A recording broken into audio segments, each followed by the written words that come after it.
The replacement of the opening section of the steel bridge over the River Shanna near Port Tumler was necessitated by age and corrosion issues. Originally built in 1911, the bridge had served the area for decades, but the wear and tear had compromised the functionality and safety of its opening section, which allows boats to pass through, and river traffic. The first step in dismantling the old bridge involved removing the wooden deck and some outdated equipment. With the deck cleared, the bridge structure was rotated 90 degrees to rest securely on the ground, making it easier to access and disassemble. Oxyacetylene torches were then used to cut the bridge into sections. This technique was essential for efficiently breaking down the structure into manageable pieces that could be safely removed from the site. With the old section dismantled, site preparations continued with the installation of a new main bearing, a critical component for the bridge's pivot mechanism. Some of the older equipment that was still in good condition was refurbished to be used in the new setup, optimizing resource use and reducing costs. A 500-ton mobile crane was brought to the site and set up, ready to handle the lifting and positioning of the heavy new bridge section.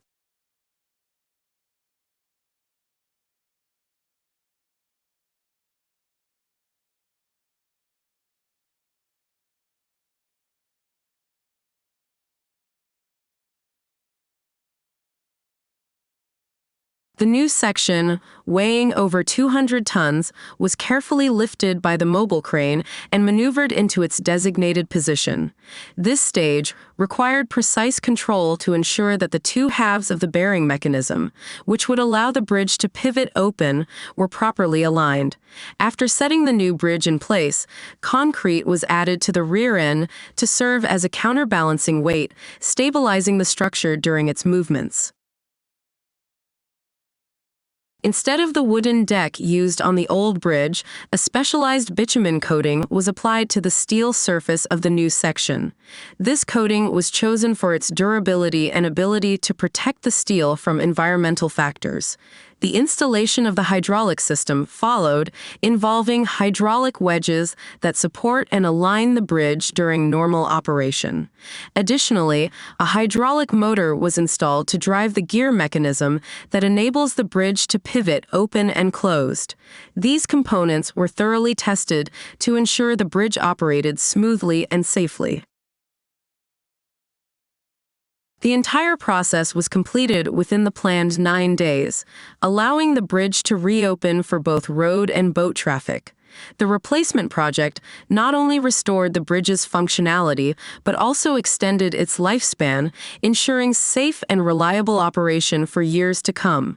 Through careful planning and execution, the project minimized downtime and maximized the efficiency of the installation process, showcasing a successful example of infrastructure rehabilitation.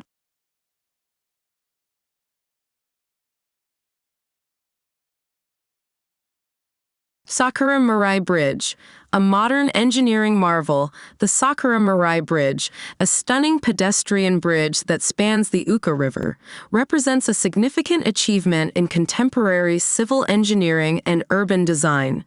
This project, which emphasizes both functionality and aesthetics, has become an essential part of the surrounding community, enhancing connectivity and encouraging pedestrian activity. Its construction involved innovative techniques, particularly the launching method for installing beams, which ensures minimal disruption to the environment and surrounding infrastructure.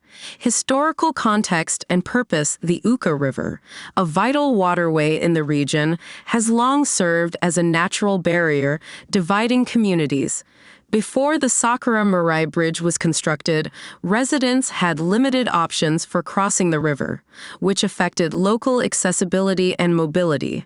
With the growing population and increasing demand for improved infrastructure, city planners recognized the need for a pedestrian bridge that would not only facilitate safe crossing, but also enhance the area's appeal. The name Sakura Mirai translates to cherry blossom future, reflecting the bridge's intended symbolism as a gateway to a vibrant and interconnected community. It aligns with urban revitalization efforts aimed at fostering public spaces that encourage social interaction and outdoor activities. Construction overview. Construction of the Sakura Mirai Bridge began with extensive planning and design work, which took into consideration the unique challenges posed by the river and surrounding environment. The project employed modern construction techniques and materials to ensure durability, safety, and aesthetic appeal. One of the critical phases of the project involved the construction of the upper structure of the pedestrian bridge. This phase was marked by the Route A launching and lowering work, which began on December 13, 2019. This method was particularly noteworthy because it minimized disruption to the river and surrounding areas while maximizing efficiency in the construction process. The installation of beams was facilitated using a launching method, which allows for the precise placement of heavy structural components. The beams were pre-assembled on Route B, which had been erected in September 2019, ensuring that the construction team could streamline the installation process. This approach not only expedited the construction timeline, but also reduced the need for extensive scaffolding or other temporary supports that could impact the river's ecosystem. The launching method employed for the Sakura Mirai Bridge is a sophisticated technique that involves the gradual positioning of structural elements into their final locations. In this case, the beams were launched over the river using hydraulic equipment to control their descent and placement accurately. This method is particularly advantageous in urban environments where space is limited, as it reduces the footprint of the construction operation. The choice of materials for the bridge was also crucial. High-strength concrete and steel were selected to ensure the structure could withstand the various stresses and loads it would encounter over its lifetime. Additionally, these materials are designed to be weather-resistant, ensuring the bridge's longevity and minimizing maintenance costs. Beyond its engineering prowess, the Sakura Mirai Bridge is designed with aesthetics in mind. The bridge's design incorporates sleek lines and a modern silhouette that harmonizes with the surrounding landscape. The use of transparent materials in some sections of the bridge enhances visibility and creates a sense of openness, allowing pedestrians to enjoy views of the river and the cityscape. Furthermore, the bridge is adorned with artistic elements that reflect the cultural heritage of the region. These features not only enhance the bridge's visual appeal, but also serve to foster a sense of community ownership and pride. The integration of green spaces and seating areas along the bridge encourages people to linger, creating a vibrant atmosphere that invites social interaction. Since its completion, the Sakura Mirai Bridge has had a transformative impact on the community. It has significantly improved accessibility for pedestrians and cyclists, promoting alternative modes of transportation and encouraging a healthier lifestyle. The bridge connects key areas of the city, including parks, residential neighborhoods, and commercial districts, facilitating ease of movement for residents and visitors alike. Additionally, the bridge has become a focal point for community events and activities. Its scenic views and welcoming design make it an ideal location for gatherings, festivals, and recreational pursuits. As a result, the Sakura Mirai Bridge has fostered a stronger sense of community identity and pride among residents. The construction of the Quay Wall at the new Tema port facility utilizes a method involving the use of large concrete structures, known as caissons. This approach is essential for creating a durable and stable structure that can support the weight and activity of a modern port. The Quay Wall comprises 74 caissons, which are crucial for the foundation and stability of the wall in the maritime environment. The process begins with dredging a trench in the seabed to accommodate the caissons. The trench is dug to a depth of 19 meters to ensure the caissons sit securely below the waterline, providing a stable foundation. This depth helps anchor the caissons firmly and protect the quay wall from shifting due to water currents or the impact of docking ships. Once the trench is prepared, the focus shifts to casting the caissons on land. Each caisson is constructed using approximately 1,000 cubic meters of concrete, resulting in a massive structure that weighs 2,600 tons. The use of such a significant volume of concrete is essential to ensure the caissons are robust enough to withstand the pressure exerted by the sea and the weight of the port's activities.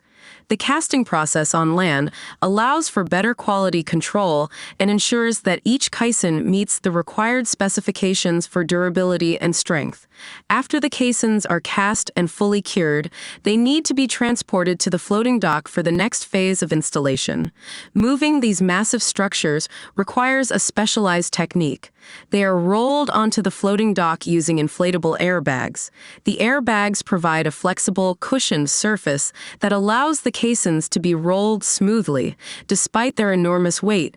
This method is efficient and minimizes the risk of damage to the caissons during transport. Once positioned on the floating dock, the caissons are taken close to the intended location along the quay wall.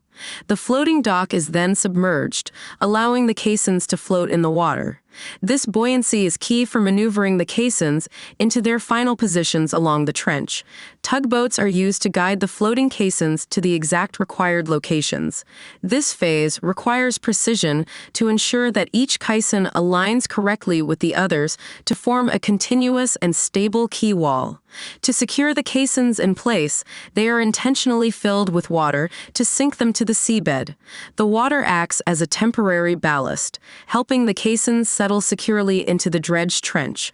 Once they are positioned, the final step in the process involves filling the caissons with sand, which provides additional weight and stability.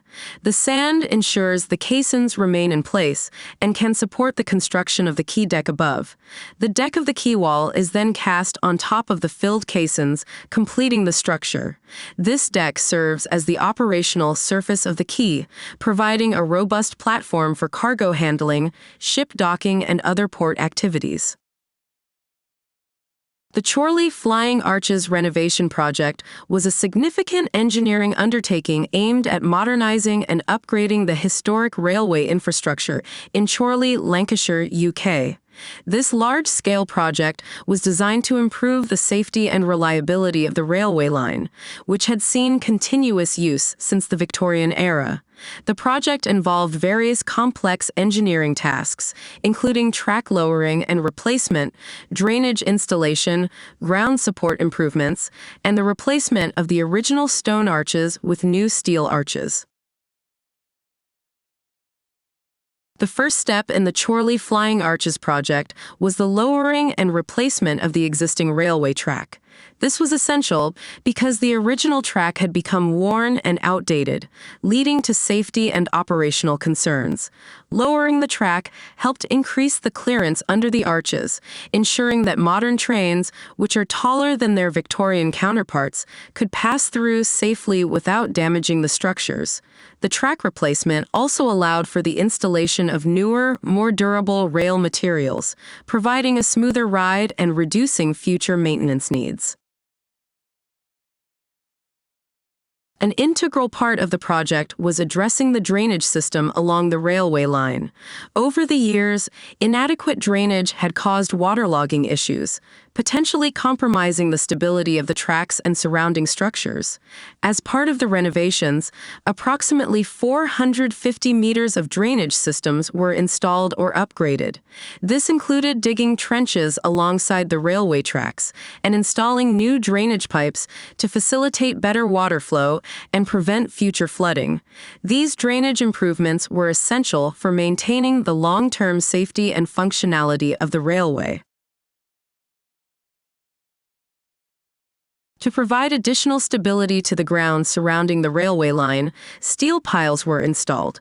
These piles were driven deep into the ground to reinforce the soil and offer better support to the track and nearby structures.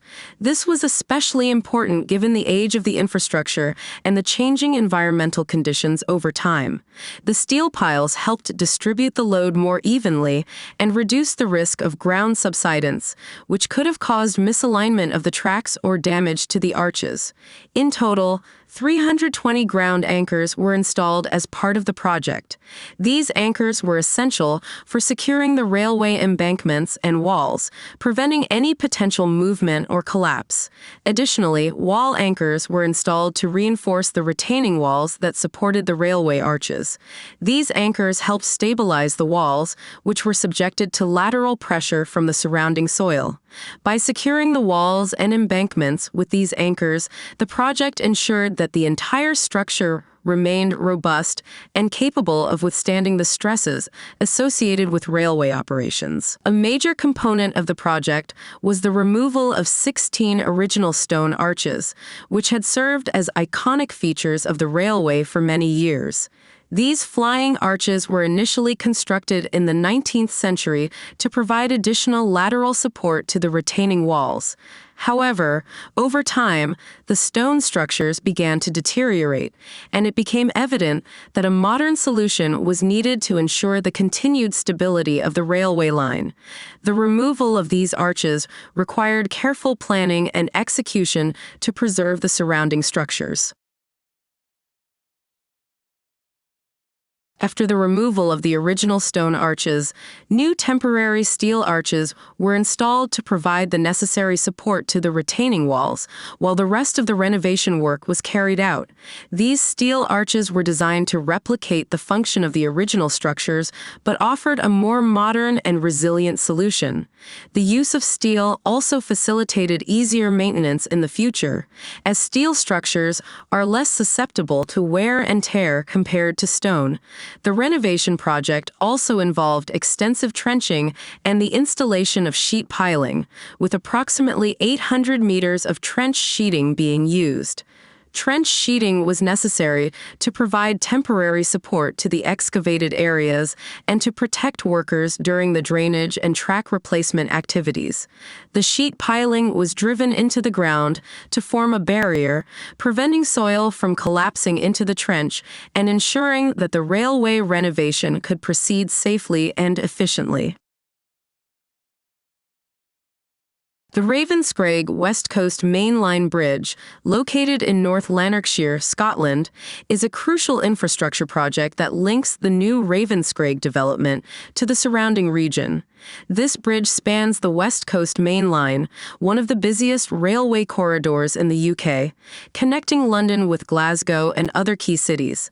The construction of the bridge is a vital part of the ongoing redevelopment of the former Ravenscraig steelworks site, which aims to transform the area into a vibrant community with housing, business, and recreational spaces. The bridge is designed to facilitate road and pedestrian traffic across the railway line, improving accessibility and transportation in the region. It supports the broader regeneration efforts, unlocking potential for significant economic growth in the area.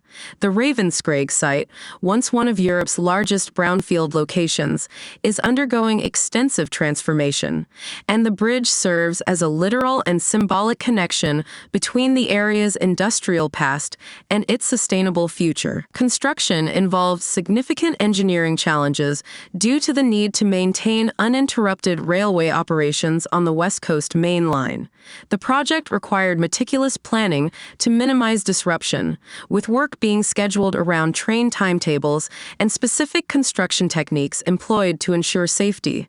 The structure's design incorporates modern materials and techniques to withstand heavy use while minimizing environmental impact. Completion of the bridge marks a major milestone in the Ravenscraig redevelopment plan. It not only provides an essential transport link, but also enhances the area's appeal to potential investors, residents, and businesses.